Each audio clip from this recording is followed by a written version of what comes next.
જી જરૂર, ચોક્કસ. એ બાબતે આપને જણાવી દઉં કે રાજકોટ શહેર ટ્રાફિક પોલીસ દ્વારા સીસીટીવીના માધ્યમથી ઈ ચલણ આપવામાં આવતા હોય છે અને ઘણા લોકોને ઈ ચલણ સમય મર્યાદામાં ભરપાઈ કરવાના ન કારણે પેન્ડિંગ ચલણો રહેતા હોય છે.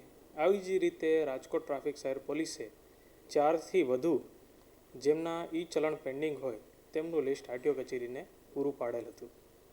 એના આધારે આરટીઓ કચેરી દ્વારા બાકી રહેલ ચલણ બાબતે વાહન માલિકોશ્રીઓને નોટિસ પાઠવવામાં આવેલી હતી અને એ નોટિસના આધારે તેઓના ઉપર સુનાવણી કરવામાં આવેલ હતી.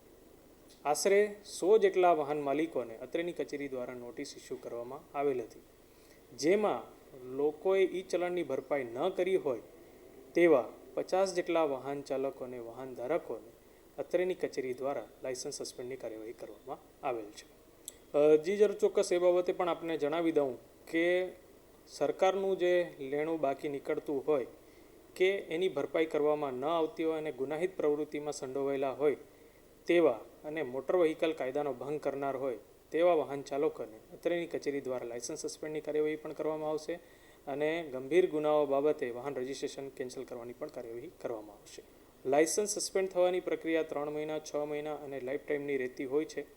જેવા ગુનાહિત સંબંધીની અંદર વાહન સંડોવાયેલો હોય કે વ્યક્તિ દ્વારા જે મોટર વ્હીકલ કાયદાનો ભંગ કરવામાં આવ્યો હોય તે પ્રમાણે લાયસન્સ સસ્પેન્ડ કરવાની કાર્યવાહી કરવામાં આવતી હોય છે.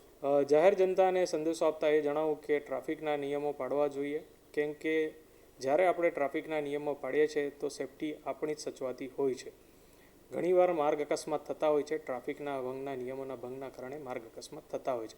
એ અકસ્માતને ટાળવા માટે આપણે ટ્રાફિકના નિયમો પાળવા જોઈએ.